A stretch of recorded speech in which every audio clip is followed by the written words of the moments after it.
He looked at her with cold, dead eyes and said, "You don't fit in my world anymore, Adele. I need someone who looks the part." James thought he had won the game of life. He had the looks, the top executive job at the city's biggest conglomerate, and a stunning new mistress on his arm. He thought dragging his dowdy ex-wife through a divorce would be the final step in his ascent to power. But James made a fatal calculation. He didn't know that the world he was so desperate to join actually belonged to the woman he just threw away. Tonight, at the Sapphire Gala, the doors are going to open, and James is about to learn that the quiet woman he underestimated holds the keys to his destruction. This is the story of ultimate regret. The sound of the fountain pen scratching against the paper was the only noise in the expansive, sterile boardroom of Sterling Vance International. James Thorne signed his name with a flourish, the expensive gold nib of his Mont Blanc pen catching the light. He didn't look up. He simply slid the divorce papers across the mahogany table toward the woman sitting opposite him. "It's generous, Adele," James said, his voice smooth, lacking any trace of the 7 years they had spent together. "The alimony is more than enough for you to move back to, wherever it is you're comfortable. Maybe back to Idaho? Or was it Ohio? I never could remember." Adele sat quietly. She wore a simple grey cardigan and no makeup. Her hair was tied back in a loose, somewhat messy bun. To the outside world, she looked like exactly what James said she was, a plain, unambitious housewife who had ridden the coattails of a rising star. She picked up the papers. Her hands didn't tremble. "It's Iowa, James," she said softly, "and I don't want the alimony. I just want the dog." James laughed, a short, barking sound of disbelief. "The dog? That mutt? Fine. Take it. I'm doing a full remodel of the penthouse anyway. Jessica is allergic to dog hair." The name hung in the air like toxic smoke. Jessica. Adele looked up, her green eyes unreadable. "So, you're moving her in already? The ink isn't even dry, James." James stood up, adjusting his bespoke Italian suit. He walked over to the floor-to-ceiling window, looking out over the Manhattan skyline. He felt like a titan. At 32, he was the regional director of Sterling Vance, the most powerful logistics and tech conglomerate in the Northern Hemisphere. "Let's be real, Adele," James said, looking at his reflection rather than her. "We've been over for years. You're simple. You like gardening and reading paperbacks. I'm about to become the youngest CEO in the company's history once old man Sterling retires next month. I need a partner who can walk a red carpet, not someone who worries about composting." He turned back to her, a sneer curling his lip. "Tomorrow is the Sapphire Gala. It's the night the board announces the new successor. I'm taking Jessica. She's a model, Adele. She speaks 3 languages. She fits the image. You were a placeholder." It was a cruel, unnecessary strike. Adele stood up slowly. She didn't cry. She didn't scream. She just looked at him with an expression that James mistook for defeat, but was actually pity. "You think image is everything, James," she whispered. "You've spent so much time climbing the ladder, you never bothered to check who owns the wall it's leaning against." "Spare me the cryptic fortune cookie nonsense," James waved his hand dismissively. "Sign the papers. Get out. Security will escort you." Adele signed. She left the ring on the table, a modest diamond he had bought her when he was a nobody. She walked out of the glass doors, her posture straight, her stride silent. James grabbed the ring and tossed it into the trash bin. He pulled out his phone and dialed. "Jessica, baby, it's done. She's gone. Get ready. Tomorrow night, we rule the city." But as James stared out at the city lights, he had no idea that the simple woman who just left the building wasn't going back to a small apartment. She was getting into a black town car, waiting 3 blocks away, occupied by the most powerful legal team in New York. Adele sat in the back of the armored Cadillac Escalade, finally allowing a single tear to roll down her cheek. It wasn't a tear of heartbreak. It was a tear of mourning for the man James used to be. "Are you okay, Miss Vance?" the driver asked, looking in the rearview mirror. It was Thomas, her father's head of security, a man who had known her since she was 6. "I'm fine, Thomas," Adele said, her voice changing. The softness evaporated, replaced by a steely, educated cadence. "Did you bring the file?" "On the seat beside you, Ma'am." Adele opened the leather folder. Inside was the quarterly audit of Sterling Vance International. The world knew her as Adele Thorne, the quiet housewife. But her birth name was Adele Sterling Vance. She was the only daughter of Arthur Sterling, the billionaire founder of the company James worked for. 7 years ago, she had wanted to escape the shadow of her father's empire. She wanted to know if someone could love her for her, not her billions. She had met James in a coffee shop. He was struggling, ambitious, and seemingly kind. She had used her mother's maiden name, Vance, and pretended to be a freelance editor. She had fallen in love. She had married him. And from the shadows, she had paved his road to success. Every promotion James got, Adele had whispered to her father to look at his file. Every major deal James closed. Adele had secretly advised him on the strategy, playing it off as intuition over dinner.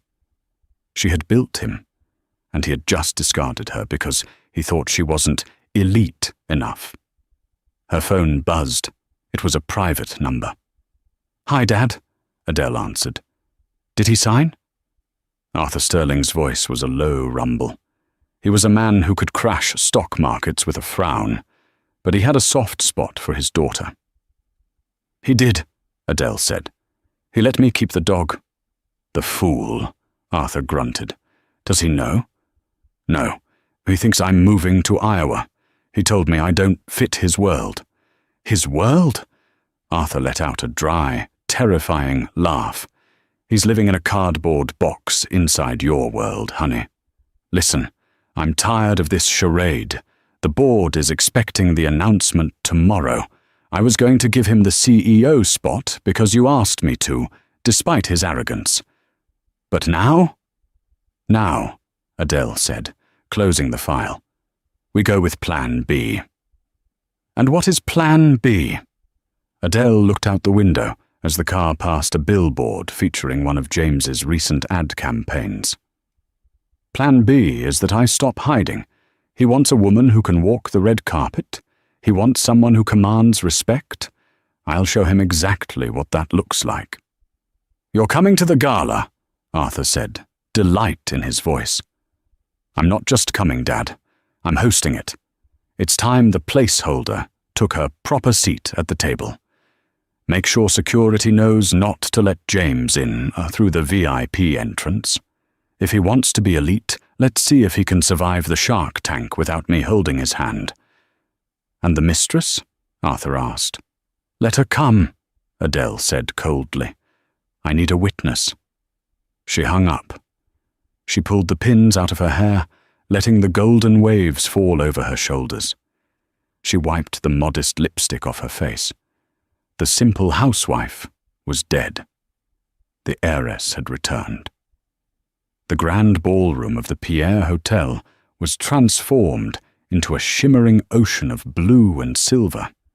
This was the Sapphire Gala, the most exclusive corporate event of the year.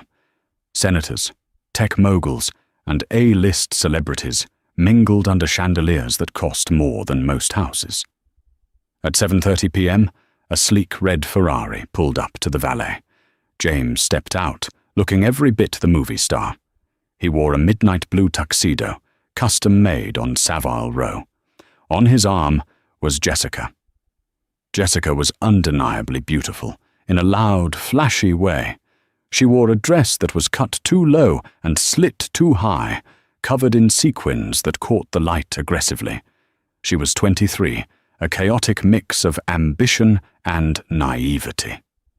"Oh my God, James," she squealed, snapping a selfie with the red carpet in the background. "Look at this place. We are totally the hottest couple here."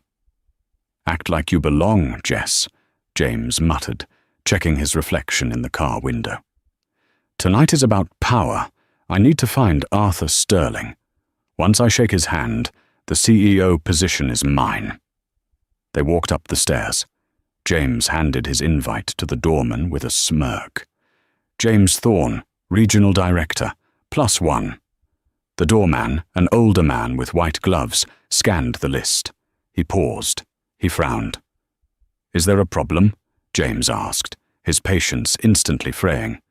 "Mr. Thorne, yes, you're not on the VIP list." James felt a flush of heat on his neck. "Excuse me, I'm the keynote speaker's favorite for the new role. Check again." "I have you on the general admission list, sir," the doorman said, politely but firmly. "Side entrance, please. The main doors are reserved for board members and the Sterling family." Jessica giggled nervously. "James, that's embarrassing. Why are we in the cheap line?" "It's a clerical error," James hissed, grabbing her arm tightly.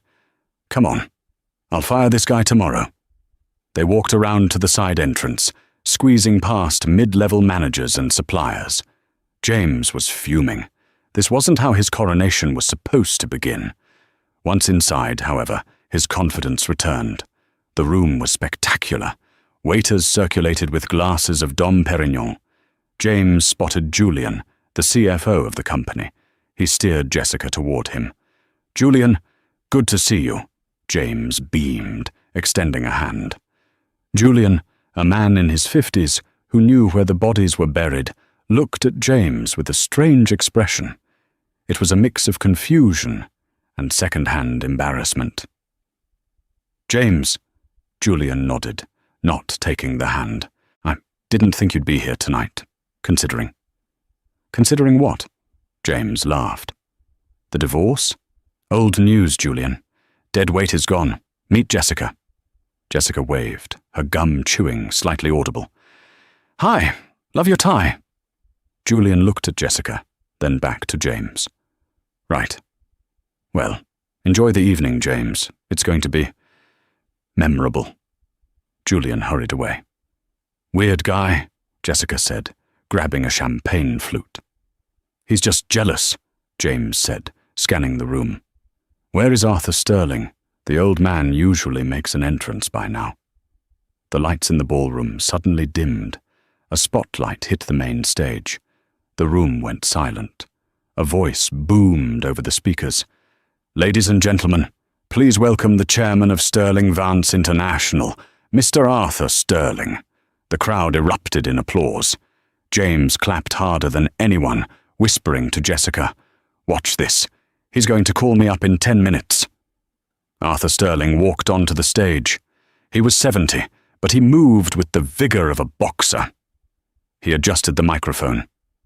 "Thank you," Arthur said. "Tonight is a night of change. For 40 years I have steered this ship. But the time has come for new blood. New vision." James nudged Jessica. "Here it comes."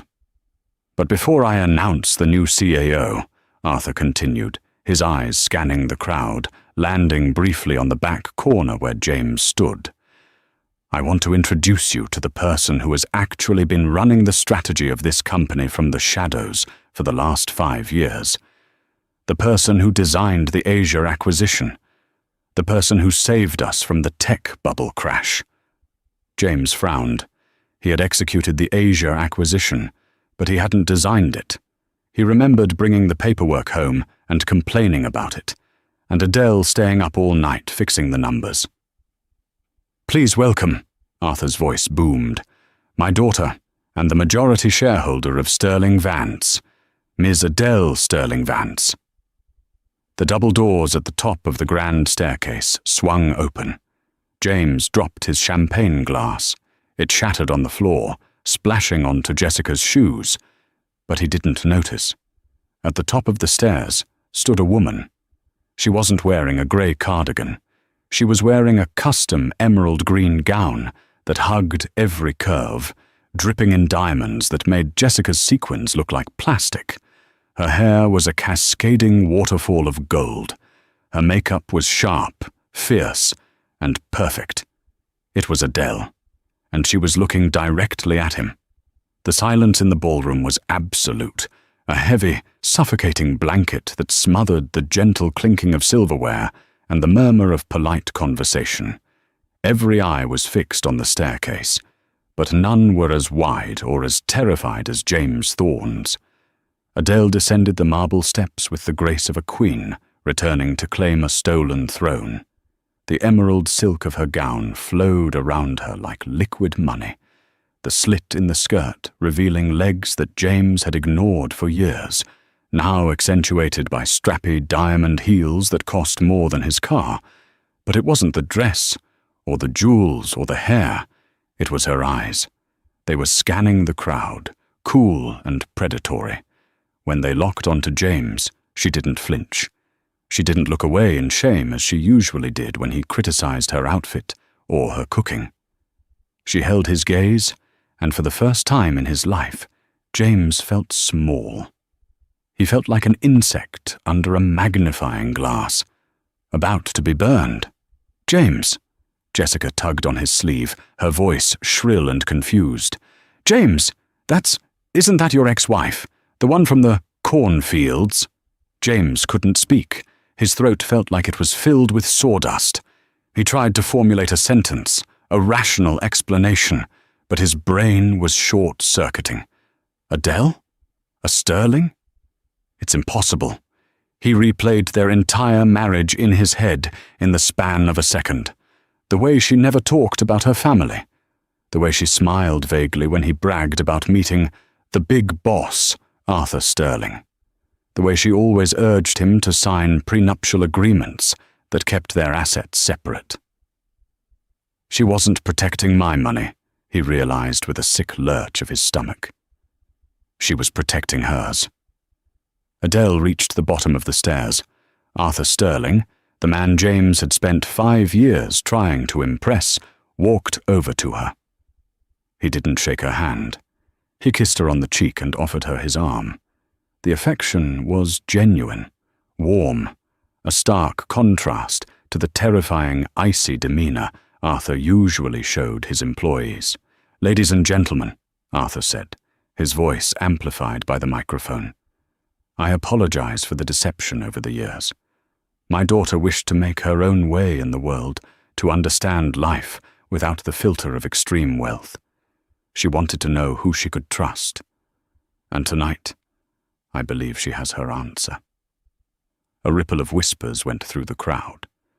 People turned to look at James.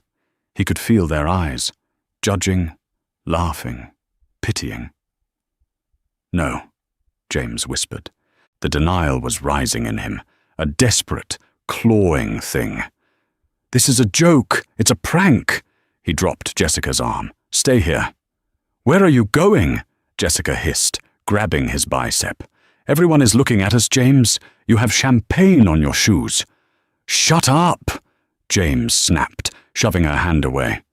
He began to push through the crowd. He had to get to the stage. He had to fix this. He was James Thorne. He was the golden boy. He could charm his way out of anything. If Adele was a Sterling, that meant he was a Sterling by marriage. Technically, the divorce papers were signed, but were they filed? Maybe he could claim duress. Maybe he could win her back right now. He elbowed past a senator and a tech billionaire. "Excuse me, coming through, family business." He reached the edge of the low stage just as Adele took the microphone from her father. She looked out at the sea of faces, her expression serene. "Thank you, Father," she said. Her voice was different too. Gone was the soft, apologetic tone she used at home. This voice was trained, resonant, commanding. "It is a pleasure to finally introduce myself properly. For 7 years I have lived among you as Adele Thorne. I have watched how this company operates from the ground floor up. I have seen who works for the good of the firm and who works only for the good of their own ego. James scrambled up the side steps of the stage. A security guard moved to intercept him, but Adele held up a hand. "It's all right, Thomas," she said into the mic. "Let him come." James stumbled onto center stage, the bright lights blinding him. He looked deranged next to her perfection, sweaty, red-faced, with wine stains on his shoes. "Adele!" he panted, forcing a smile that looked more like a rictus of terror. He reached for her hand, but she took a smooth step back. "James," she said, her voice amplified through the ballroom, "you're interrupting my speech." "Baby, please," James said, lowering his voice, trying to create an intimate bubble in front of 500 people. "What is this? Why didn't you tell me? We're husband and wife. We're a team. I didn't mean what I said yesterday. The stress of the promotion. You know how I get." Adele looked at him with an expression of mild curiosity, as if he were a particularly interesting bacteria in a petri dish. She didn't turn the microphone away. Every word was being broadcast. "You didn't mean it?" Adele asked, raising an eyebrow. "You didn't mean that I was plain? That I was a placeholder? That I didn't fit in your world?" The crowd gasped. A few nervous chuckles rippled through the room. "I was angry," James pleaded, sweating profusely now. "Adele, look at us. Think about what we can do. You're a sterling. I'm the regional director. Together we can rule this city. I love you, Adele. You know I love you." "You love me?" Adele repeated. She turned to the audience. "He says he loves me." Then she pointed a manicured finger toward the back of the room, directly at the red-faced girl in the sequined dress standing by the buffet. "Then who is Jessica?" The spotlight swung violently across the room, landing on Jessica. She froze, a shrimp canapé halfway to her mouth. She looked like a deer in headlights. "That's," James stammered. She's an intern. I was mentoring her." "Mentoring her?" Adele laughed, and it was a cold, sharp sound. "James, you moved her into our penthouse 3 hours ago. You threw my dog's bed in the trash to make room for her yoga mat." The crowd erupted. Laughter, shock, booing. It was a coliseum, and James was the gladiator with no sword. "Adele, let's talk about this in private," James hissed, his charm failing, his anger surfacing. "You're embarrassing me. You're embarrassing the company."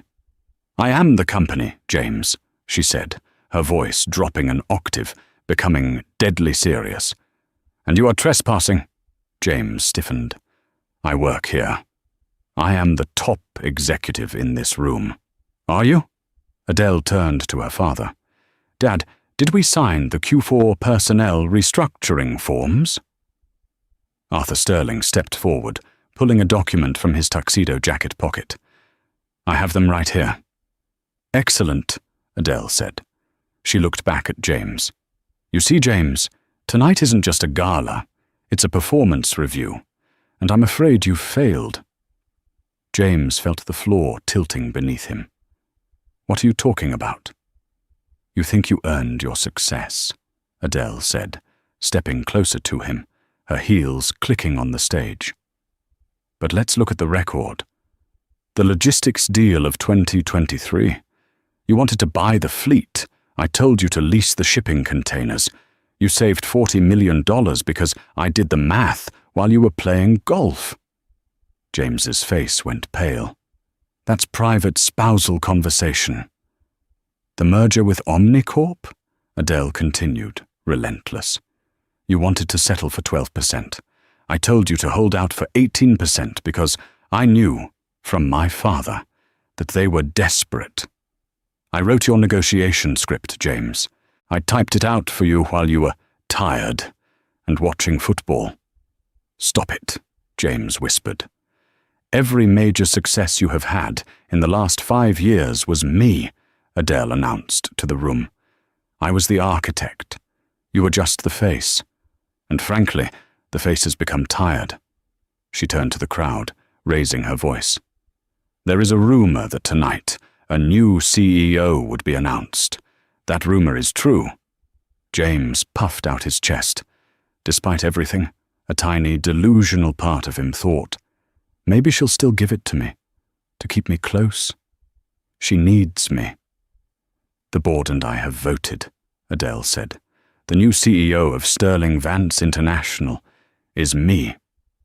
The applause was deafening, a standing ovation. James stood there, his hands hanging limp at his sides, watching his wife, his ex-wife, accept the adoration that he believed was his birthright. But Adele wasn't done. She raised a hand for silence. However, she said, looking at James, we have a vacancy for regional director. Since Mr. Thorne has demonstrated a lack of judgment, integrity, and basic intelligence, he is hereby relieved of his duties, effective immediately. You can't fire me, James screamed, his voice cracking. I have a contract. I have a severance package. I'll sue you for everything you're worth. Adele smiled. It was the smile of the wolf who has already eaten the sheep. Oh, James, she sighed. You really should have read the divorce papers before you signed them yesterday. Specifically, page 42, paragraph C. The mention of page 42 hung in the air like a guillotine blade.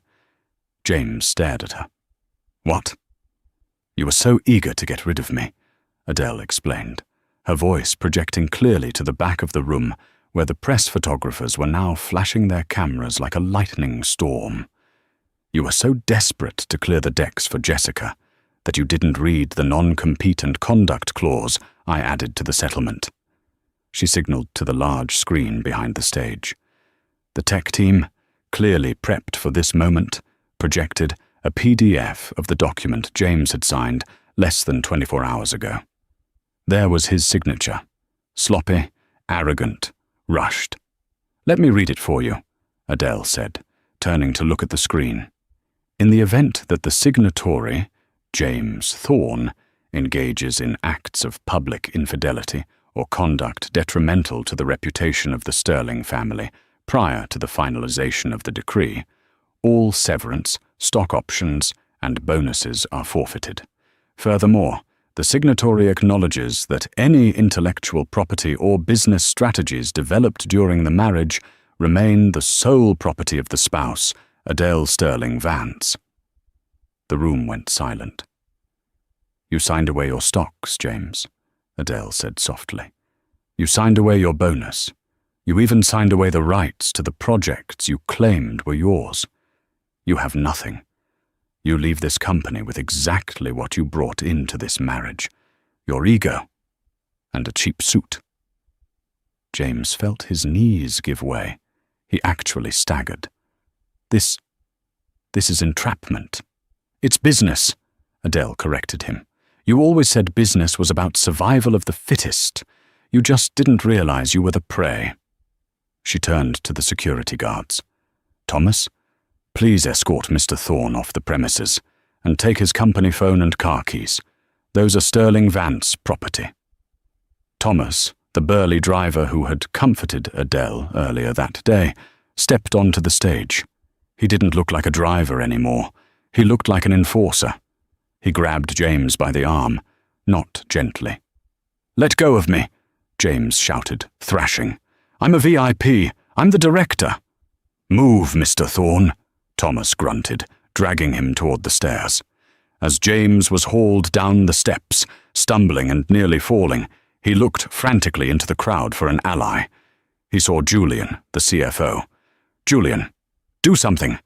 Tell them how much money I made for this company. Julian took a sip of his champagne and deliberately turned his back on James, striking up a conversation with a potted plant. James scanned the room for Jessica. Jessica will stand by me, he thought desperately. She loves me. We have a connection. He spotted her near the exit. She was frantically typing on her phone. As James was dragged closer, she looked up. "Jess!"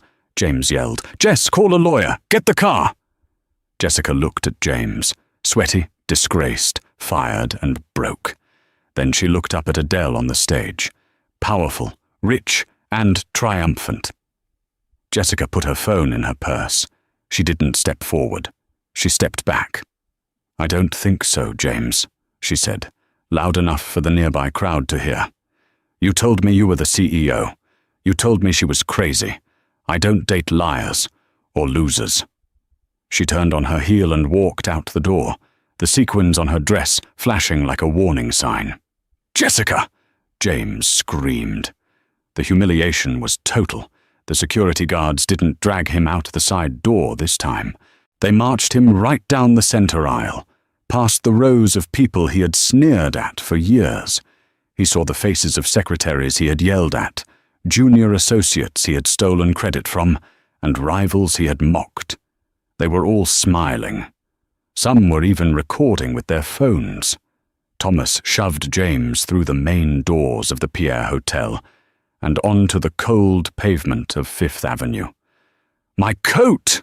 James sputtered, shivering in the night air. "I left my coat at the coat check." "Consider it a donation to the foundation," Thomas said, standing in the doorway like a bouncer at the gates of heaven. "And Mr. Thorne?" James looked up, tears of rage and shock stinging his eyes. "If you ever come near Miss Adele or the Sterling building again," Thomas said, his voice dropping to a gravelly whisper, "I won't be calling the police. I'll be handling it personally. Do you understand?" James nodded, terrified. Thomas reached into his pocket. He pulled out a small, crumpled object and tossed it at James. It landed in a puddle at his feet. It was the Mont Blanc pen James had used to sign the divorce papers. "You might need this to fill out unemployment forms," Thomas said. The heavy glass doors slammed shut. James Thorne stood alone on the sidewalk. The gala was raging inside. He could hear the music and the applause for his wife. His Ferrari was parked with the valet, but he realized with a sinking heart that he didn't have the ticket, or the keys, or the money to pay the valet. He had nothing.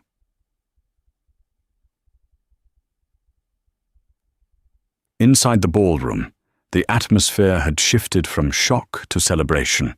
The dead weight had been cut loose, and the true leader had emerged. Adele stood on the stage, her hand trembling slightly now that the adrenaline was fading. Her father placed a hand on her shoulder. "You did good, kid," Arthur whispered. "You did good." Adele looked out at the crowd. She saw respect. She saw awe, but she felt a strange hollowness. Revenge, she realized, was a dish best served cold, but it didn't fill you up. She took the microphone one last time. "Thank you," she said. "Now let's get to work. We have a lot of cleaning up to do." As the band struck up a jazz number and the waiters began serving the main course, Adele walked off the stage. She needed air. She needed a moment to breathe before the board members descended on her. She walked toward the balcony doors, signaling to Thomas that she wanted to be alone. He nodded and stood guard at the entrance. Adele stepped out onto the stone balcony overlooking Central Park. The city lights twinkled like fallen stars. She took a deep breath of the cool air, closing her eyes. It was over. The lie was over. James was gone. "Quite a show, Mrs. Thorne. Or should I say, Ms. Sterling." The voice came from the shadows of the balcony corner. It was deep, smooth, and laced with a dangerous kind of amusement. Adele spun around, her hand instinctively going to her throat. She hadn't realized anyone else was out here. A man stepped into the light. He was tall, taller than James, with broad shoulders that strained against a tuxedo that was blacker than the night. He had dark hair, a sharp jawline, covered in a day's worth of stubble, and eyes that were the color of steel. He held a lit cigarette in one hand, though he didn't seem to be smoking it. Adele recognized him instantly, and her blood ran cold. It was Gabriel the Wolf Moretti. If James was a corporate shark, Gabriel was the Leviathan. He was the head of the Moretti Syndicate, a family that ran the construction unions, the shipping docks, and half the politicians in New York. He was a man her father had strictly forbidden her to ever do business with. He was dangerous, he was lethal, and he was currently smiling at her. "Mr. Moretti," Adele said, her voice steady despite her heart hammering against her ribs. "This is a private party. I don't believe you were on the guest list." "I don't do lists, Bella," Gabriel said, taking a slow step toward her. He tossed the cigarette over the balcony rail. "I came to see the coronation, and I must say, watching you dissect that poor excuse for a man was the most entertaining thing I've seen in a decade." "What do you want?" Adele asked, backing up until her waist hit the stone railing. Gabriel stopped. He was close enough that she could smell him. Expensive scotch, tobacco, and gunpowder. "I want to make a deal," Gabriel said. "We don't do business with criminals," Adele shot back. Gabriel laughed. "Everyone is a criminal, Adele. Some of us just have better tailors. Besides, with your ex-husband gone, you have a vacancy in your logistics department, and I control the docks. You need me." "I don't need anyone," Adele said defiantly. Gabriel leaned in, his face inches from hers. His eyes dropped to her lips, then back to her eyes. "You needed a husband who could see you," Gabriel whispered. "James was blind. But I see you, Adele. I saw the fire in you tonight. And I think you and I could burn this whole city down together." Adele felt a flush of heat that had nothing to do with anger. This was dangerous. This was wrong. This was exactly the kind of trouble she should run from. But as she looked into the predator's eyes, she realized something terrifying. She didn't want to run. The air on the balcony seemed to vibrate with tension. Adele stared at Gabriel Moretti, her heart hammering against her ribs like a trapped bird. Logic screamed at her to run.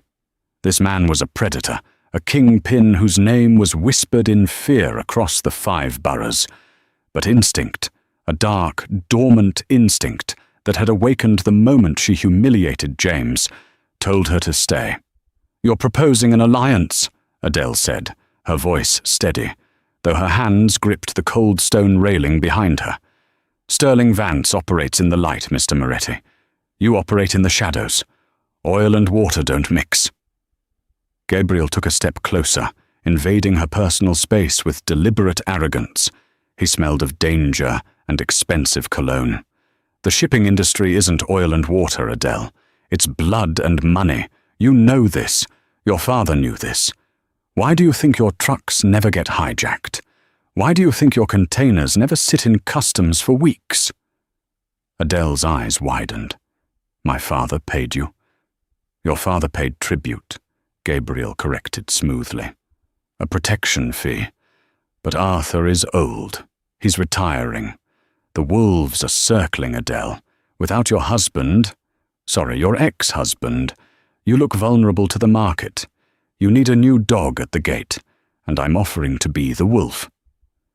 "And what is the price?" Adele asked, narrowing her eyes. "Because I know you don't do charity."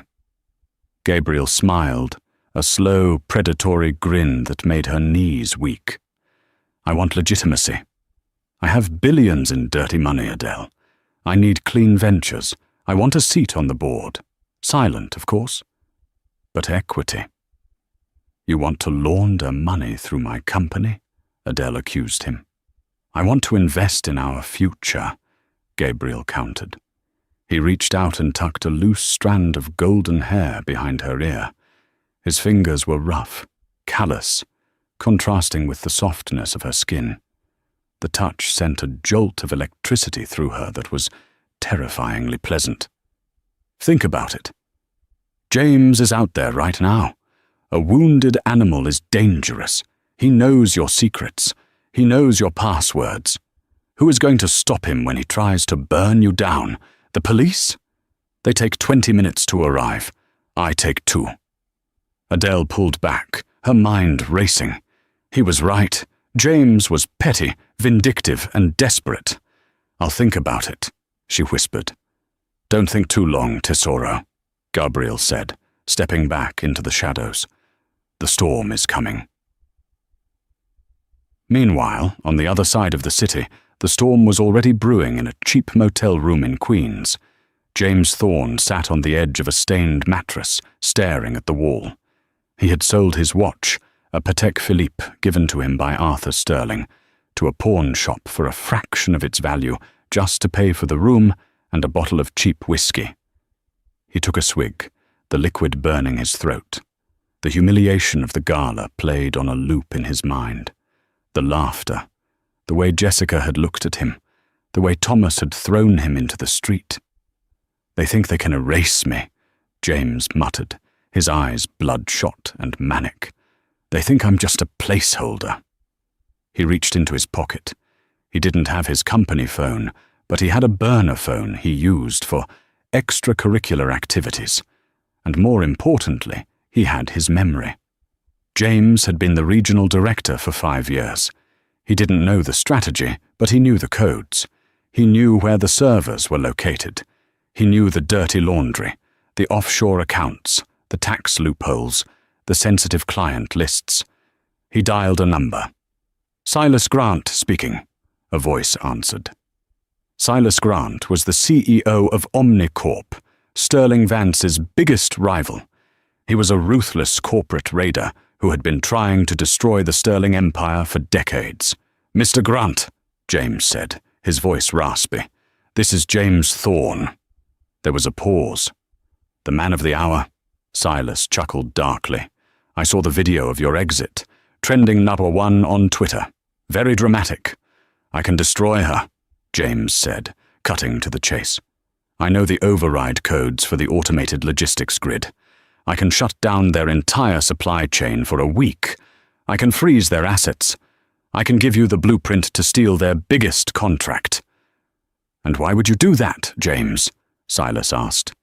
Because I want to see her beg, James hissed, gripping the bottle until his knuckles turned white. I want $10 million and I want a job at Omnicorp, VP level. Meet me at the shipyard in Brooklyn, Silas said. Warehouse 4, 1 hour. Bring the codes. If they work, you get your money. James hung up. He stood up, splashing some water on his face. He looked in the cracked mirror.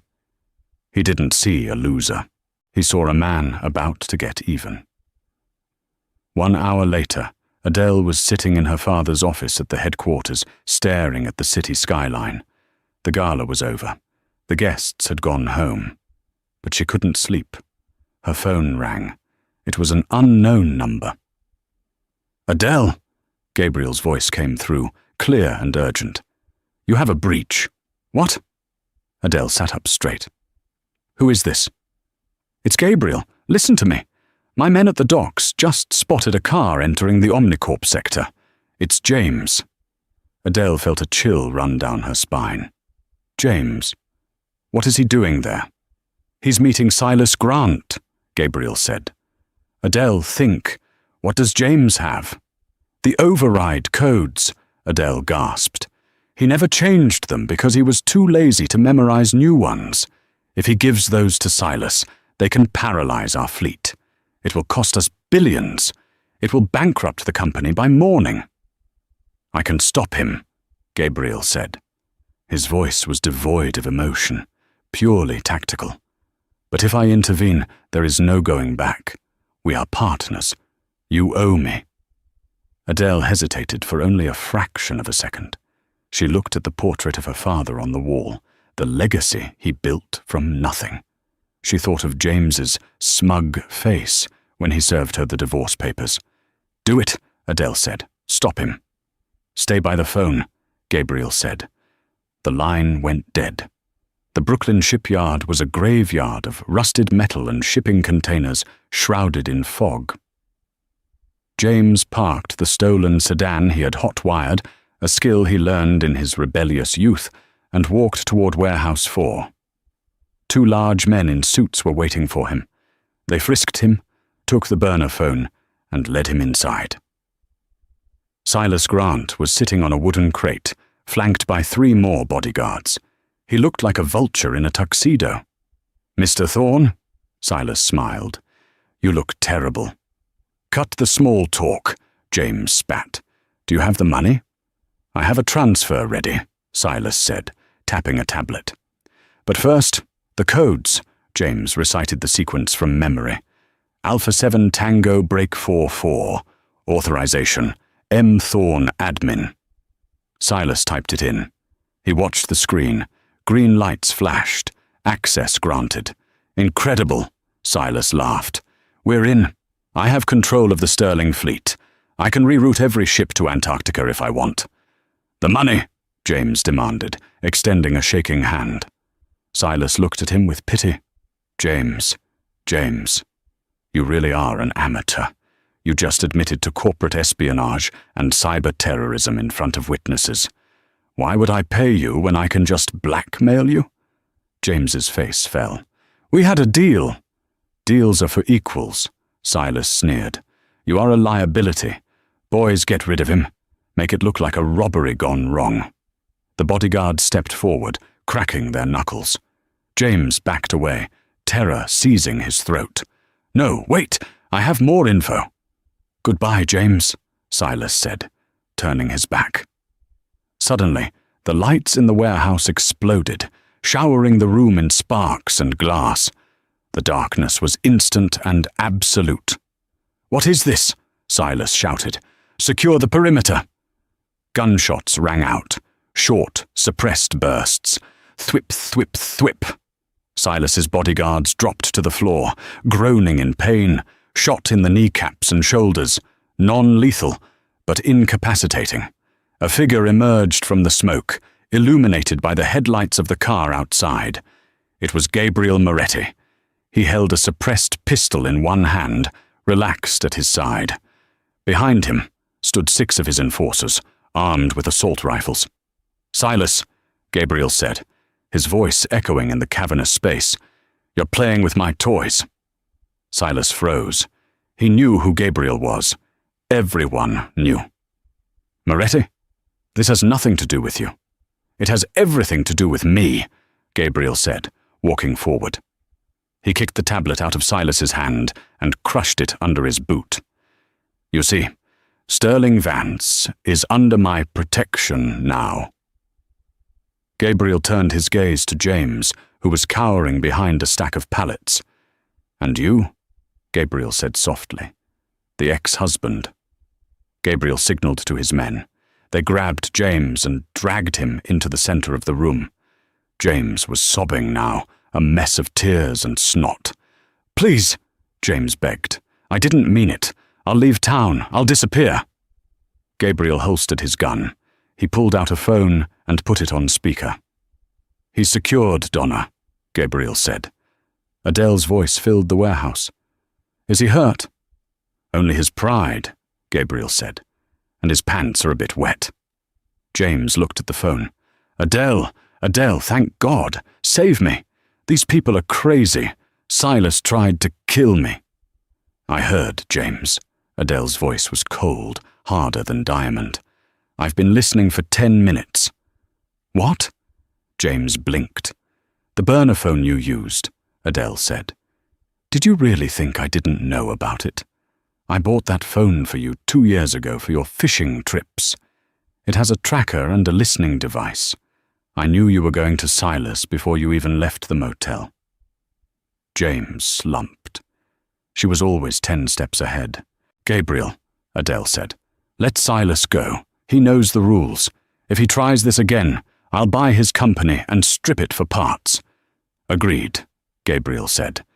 He nodded to Silas, who scrambled out of the warehouse without a backward glance. "And James?" Gabriel asked. There was a long silence on the line. James held his breath. "Bring him to the Gala hall," Adele said. "There is one last thing he needs to see." 30 minutes later, James was thrown through the doors of the empty Pierre Hotel ballroom. The cleaning crew was gone. The room was dark, save for one spotlight on the stage. Adele was sitting on a chair in the center of the stage. Gabriel stood behind her, a silent sentinel. But there was someone else there. Standing next to Adele, holding a tablet and looking completely composed, was Jessica. James rubbed his eyes. "Jess? What are you doing here? Get away from her." Jessica looked at him, her face devoid of the ditzy expression she had worn for months. She pushed her glasses up her nose, glasses James had never seen her wear. "Hello, James," Jessica said. Her voice was articulate, sharp, professional. "Or should I refer to you as Subject 402? "Subject what?" James stammered. "Jessica isn't a model, James," Adele said, standing up. She walked to the edge of the stage. "Jessica is a senior forensic accountant and private investigator from London. I hired her 6 months ago." James felt the room spin. "You hired her?" "I suspected you were stealing from the company," Adele explained. "But I needed proof, and I needed to know if your incompetence was deliberate or just natural stupidity. So Jessica went undercover." Jessica stepped forward. "It was quite a difficult role, James. Pretending to be interested in your stories about high school football was the hardest job of my career. But you made it easy. You bragged about the offshore accounts in your sleep. You showed me the hidden ledgers on your laptop to impress me." "It was a honeypot," James whispered, the realization crushing him. "The whole affair, it was a setup." "The affair was your choice, James," Adele said. "Jessica just gave you the opportunity. You dug your own grave. She just handed you the shovel." Adele threw a folder onto the floor in front of him. "That file contains evidence of embezzlement, corporate espionage, and fraud, enough to put you in federal prison for 20 years. James fell to his knees. "Adele, please, I'm family." "No," Adele said. "You were a mistake." She looked at Gabriel. "Give him the choice." Gabriel stepped forward, towering over James. He held out 2 items.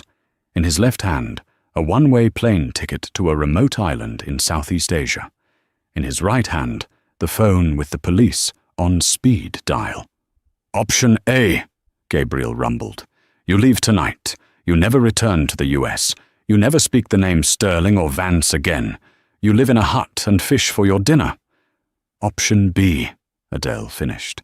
"We give the file to the FBI. You go to prison. And trust me, James, in prison, you won't be the boss. You'll be the placeholder for someone much worse than me." James looked at the ticket, then at the phone. He looked at the woman he had underestimated, the mistress who had played him, and the mob boss who was now the power behind the throne. He grabbed the ticket. "Good choice," Gabriel said. James stood up, broken. He walked toward the door. Before he left, he turned back one last time. "Who are you really, Adele?" he asked, his voice trembling. Adele stood next to Gabriel.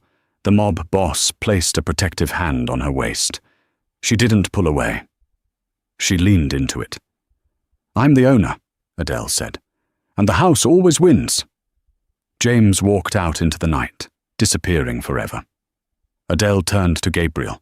The adrenaline was fading, leaving her exhausted, but exhilarated. "Is it done?" she asked. "The threat is gone," Gabriel said, "but the partnership is just beginning."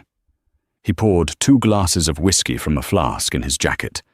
He handed one to her. "To the Queen," Gabriel toasted, his eyes burning with an intensity that promised trouble, passion, and power. Adele clinked her glass against his. A smile played on her lips, not the smile of a housewife, but the smile of a ruler who had found her king. "To the wolf," she replied.